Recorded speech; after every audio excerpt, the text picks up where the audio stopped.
WebRTC, first of all, a few words about who Mavenir is and what our interest in WebRTC is. Mavenir's a company focused on transforming the mobile network environment for 4G, predominantly 4G LTE carriers. We're delivering voice, video, and messaging solutions to that mobile carrier audience. We've been in this business for about 8 years now. Just earlier this month, we were fortunate enough to IPO. We were unfortunate enough to IPO on the same day as a small local company you may have heard of called Twitter, which meant that we got that much coverage, but these things happen. We're headquartered out of Dallas, but our business is very global. And some of the perspectives I'll share with you today aren't necessarily specific to the US market. They're looking much more at the global activities that we see going on around WebRTC. We have customer engagements. We've got trials that we're doing with mobile operators today on WebRTC. And I'd like to share with you some of the learnings that we've had from those trials and where those things are going to and what lies behind that in terms of operator objectives. So I'll try and keep this away from being a product pitch. I also, I've looked at some of the other presentations we've had today, and at some level we all agree, WebRTC is good and it can introduce lots of new capabilities, and IMS is something that a lot of mobile operators have invested in, and WebRTC and IMS work together to bring solutions to mobile operators. But I want to give a little bit more color to that, point out some of the challenges that exist in achieving this, and what some of the upside may be for the mobile operator, or potentially the challenges that may befall them if they don't act. So LTE is here today. There's been a massive investment in build-out here in North America. LTE is probably well ahead of every other market that we're active in around the world. The major tier ones have invested a great deal in building out the broadband network, the LTE broadband network, and that's a tremendous asset, not just for the operators themselves, but for anyone building services on top of that platform. The question is, are we actually building a platform as the mobile industry? Are we building a platform for other people to exploit as bringing services to the subscriber, or are we as a mobile industry actually going to play a role in creating and delivering those services? And I think really today the jury is out on that. The challenge for the operator is that if you spend all your time building this high-quality network and don't introduce services, you are in fact a bit pipe, whether you like it or not. If you invest in creating the services, then you better make those services more appealing, more interesting than the ones which they can obtain from people like Facebook, people like Google. And that's a hell of a challenge, because they're innovative, they're fast-moving, and they're investing a tremendous amount in grabbing eyeballs and attention from your customers. VoLTE, Voice over LTE, we see it as an inflection point. Yes, in the LTE networks today that exist with the tier ones here in the US, you still have voice telephony, but it's not well integrated with the LTE capabilities in the network, and as a result you have latency around call setup. In some networks you don't have voice and data capabilities simultaneously available, so the user experience isn't all that it can or should be. So for every operator that we talk to around the world, the next step is introducing voice over LTE. And why does that matter to us when we're talking about WebRTC? Well, once you're introducing voice over LTE, you're introducing mobile voice over IP. And once you have that IP transport, once you have that IP capability, the question becomes, why don't I offer mobile WebRTC as my VoIP solution? Why isn't that the technology that I use to deliver VoIP to the mobile device? It's a good question, and I think it's one that an increasing number of operators are asking themselves. Is there a point where the access mechanism on the device may move from being IMS and SIP-based to being RTC-based? And we'll talk a little bit about where that might end up. Certainly, it is a conceivable outcome. But the question is the industry, is the ecosystem ready for that today? And I think our answer is solidly no, it's not ready yet. It's a long way from being ready yet. RCS, 6 months ago I stood on a similar stage and talked about RCS and as next generation dial tone. I think in 6 months, one of the things we've seen is that as rich communications, the industry global approach towards rich media delivery for the next generation telephony experience is slower to gain traction than anyone had anticipated. It's happening, but it's happening slowly. And there are some inhibitors or some challenges for rich communications. None of them around subscribers' willingness to use the service, but many of them around how you implement the service and how the ecosystem comes together, how clients come together with network elements to deliver these experiences. I've heard many people talk about how difficult or painful the IMS aspect of implementing rich communications is. We would say it's not, IMS isn't the problem.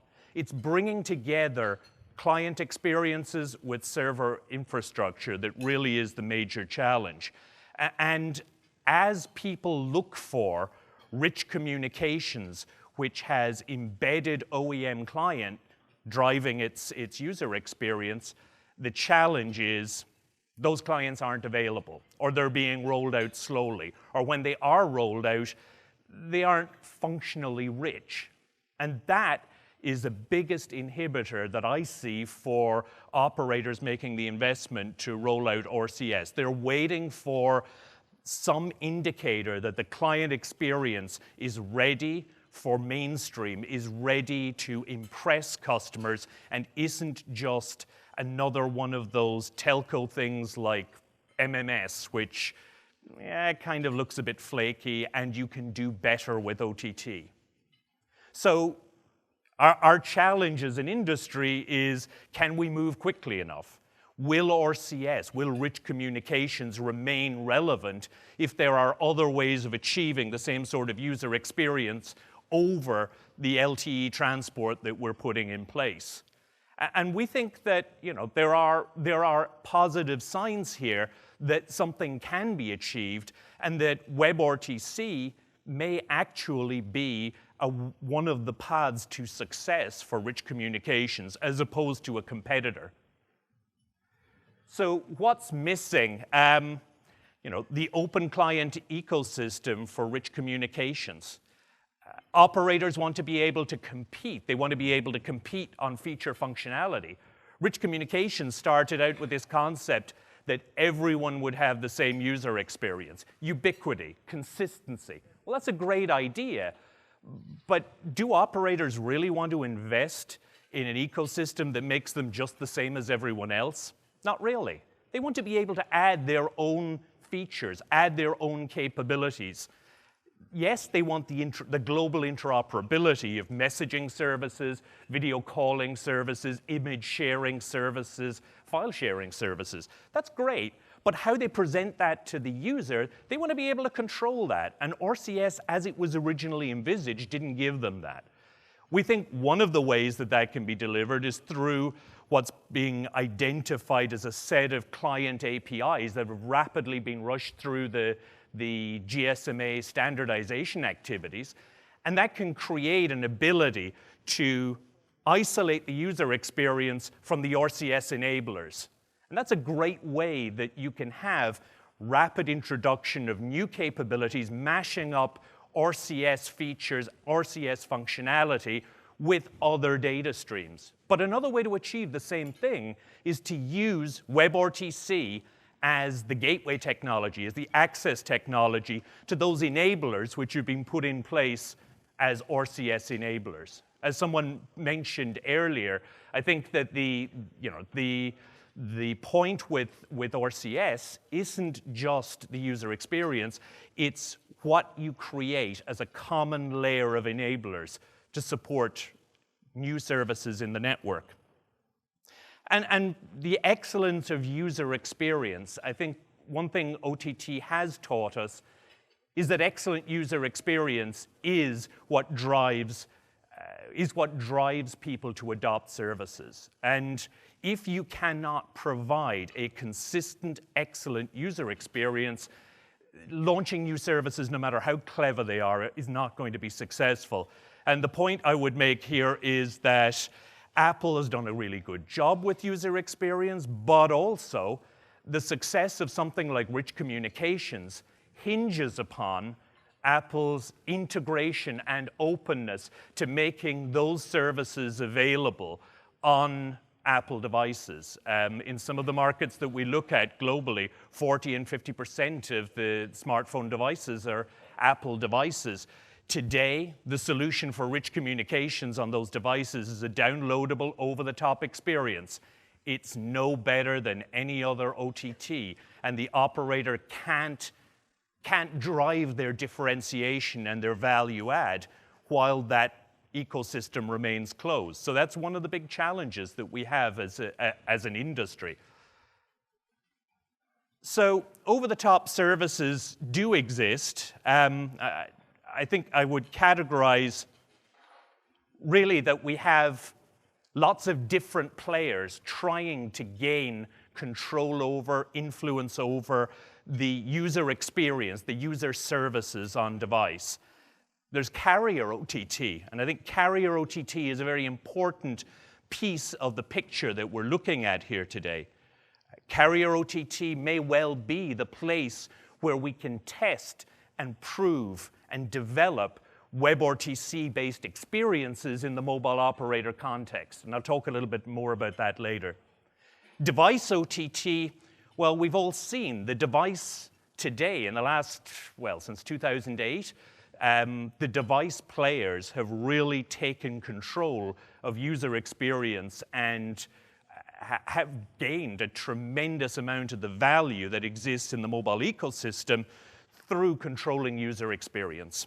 And if you look at, as was mentioned earlier, what's happened with iMessage, what happens with FaceTime, and there are lots of other things going on, such as Skype integration into Windows Mobile, where you have the client operating system vendor introducing services which intercept what would traditionally be the core mobile telephony service, whether it's messaging, voice, or video, and provide that service outside of the operator's domain. That's a tremendous challenge for the operator to overcome. It's really difficult when someone's able to get past you and actually use your sales channel to gain customers.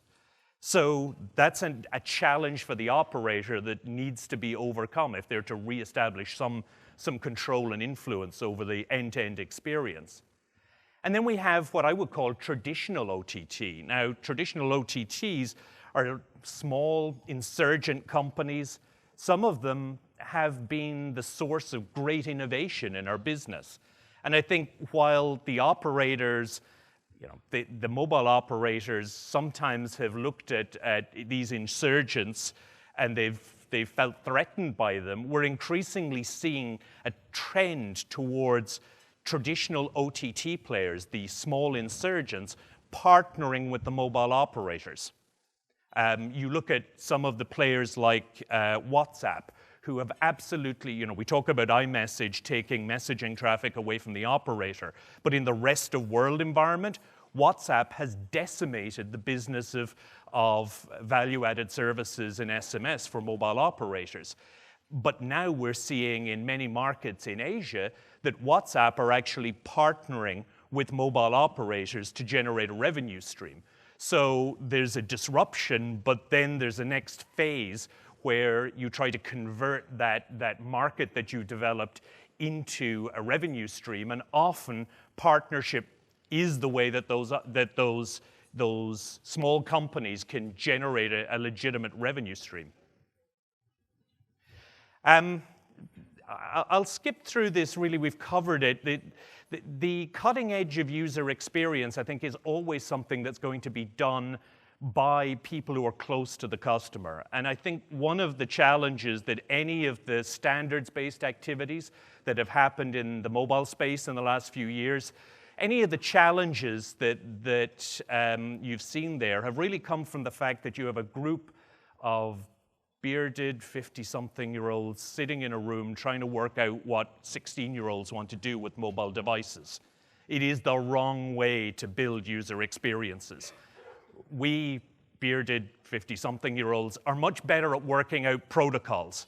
We're much better at working out how box X and box Y should talk to each other. This we can do well, but working out what a user experience should be and how those boxes should be utilized to create value, maybe we're not the right people to do that. And maybe it's people within 50 miles of this room who are the best positioned people to innovate, think quickly, fail quickly, and learn and move on. And I think that's something that the mobile industry is still trying to come to terms with. Perhaps here in North America, there's more openness to this. But in the rest of the world, it is a challenge getting some of these messages across. So for the mobile operator, we believe that WebRTC, it creates an opportunity to make services available, to leverage the investment in building a network, in developing identity management, authentication, in taking those core capabilities of the network and exposing them over any web-connected device. Now, that's something traditionally OTTs have done. And in many cases, I think the challenge for a mobile operator, or indeed a fixed broadband operator, is to separate in their mind the engineering of a network, which has been their core competency to date, and the creation of services, which they may or may not want to or be able to invest in doing. And if they can't do it themselves or don't want to do it themselves, they need to seek partners who can help them through that process. WebRTC is a great way to create an ecosystem where partners can develop those services for you, can work with you to create compelling use cases that expose your network assets in a way that generates value. Now, the challenge is, how quickly can you move into that space, and is the technology ready today to allow you to do that? I'll skip forward, we're a little short on time. We've been involved in trials over the last 6 months with a number of operators. Some of the most interesting activities we've been doing have been in Central and Eastern Europe. I think part of the unique dynamic there is that the network scale is quite small, that it's a good place to experiment, and there are particular local challenges that make operators willing and interested to create, local language variants of service or locally focused services.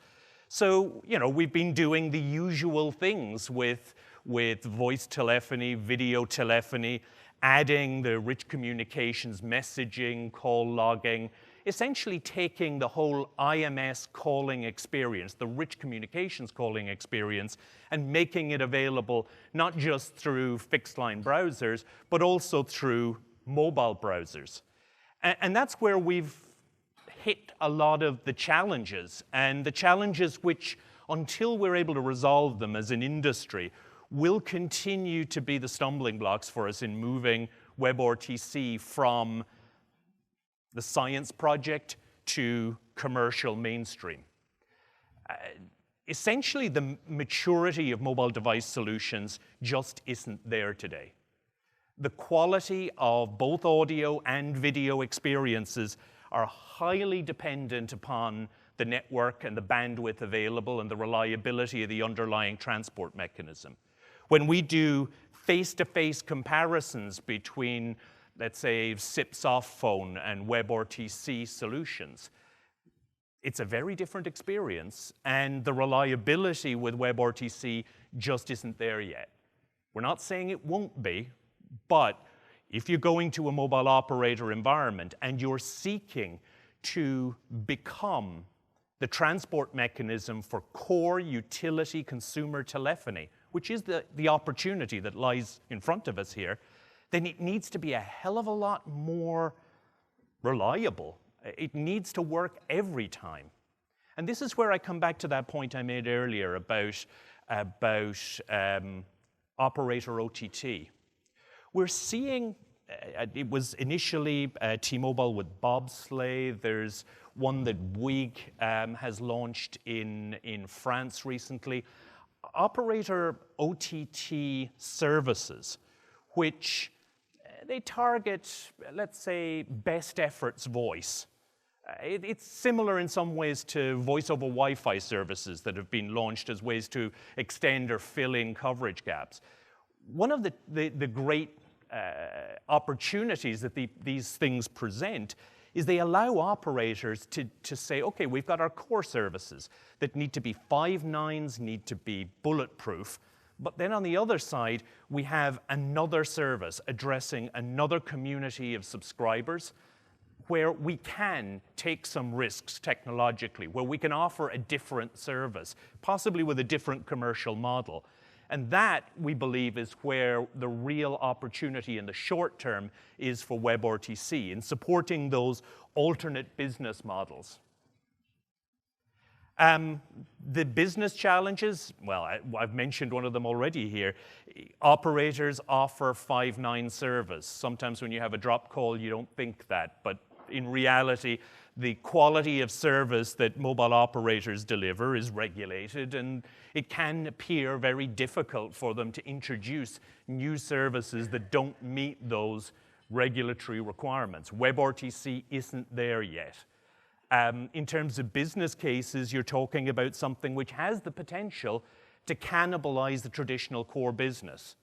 Now, here in North America, I think, most operators have come to terms with the idea that cannibalization is the reality that they have to live with. And so we've seen a movement of the value for an operator from voice and messaging into mobile data. And the data is now the large portion of what you're billed for. But there are many other markets where voice and telephony are still seen as the core services. And for an operator who sees it that way, then it's a challenge selling them the concept that here's an open solution where perhaps in the future you don't charge for voice explicitly, you don't charge on a per minute basis. And those sorts of changes in outlook and changes in perspective may seem very obvious when you sit here, but as you travel around operators in other parts of the world, it does not seem so obvious at all. And I think one of the challenges is building solutions that don't just fit one business model, but actually can be used across a wide set of business models and business cases globally. The inhibitors, I think one of the biggest inhibitors is the perception that IMS is complex, it's difficult, it takes you years to do it. Yes, it can, but we've deployed IMS solutions that have taken months, not years. I think the degree to which IMS technology can be accelerated is tremendous if people are willing to commit to it. But the fear, uncertainty, and doubt factor is considerable. The desire to charge for every bit, byte, service, and feature can be a crippling burden when you try introducing new services. Often we find that the integration of billing and charging is 60–70% of the complexity associated with the introduction of any new service. If you can simplify billing and charging, if you can move away from having to integrate every platform with your charging platform, then there's a tremendous opportunity there and an inhibitor if you don't do it. And this idea that you have to take small steps. With WebRTC, there are big steps that can and should be taken, but it takes a certain amount of bravery to make those steps. Not invented here. The telephony world is notorious for creating boundaries and barriers, even within its own standards. Taking a web-centric technology and moving it into the heart of telephony is something that is going to have to overcome a lot of not invented here syndrome. And finally, the quest for perfection. We mentioned 5 nines already. User experience. I've seen some of these trials that we've run. Sometimes the biggest barrier that we come up against is that one time out of 50 when you will have a failed call attempt, or you will have unacceptable levels of jitter, unacceptable video quality. It will set a perception that is almost impossible to fix. We've been doing things with clients, and we've been showing end-to-end rich communications experiences for the last 3 or 4 years. And the one common theme is a bad demo typically kills the technology. And I have seen more bad demos of WebRTC than almost any other technology. And you do that in front of telephony executives, and that's it. You're done.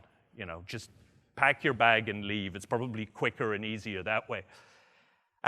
So in summary, we think WebRTC has tremendous opportunity, tremendous potential for the mobile operator to be able to free your services from the access network, to be able to deliver services over the top, to take the approach that over the top has taken to you and turn it around so that you can make services available on any web-connected device. That's an absolutely wonderful opportunity for the operator.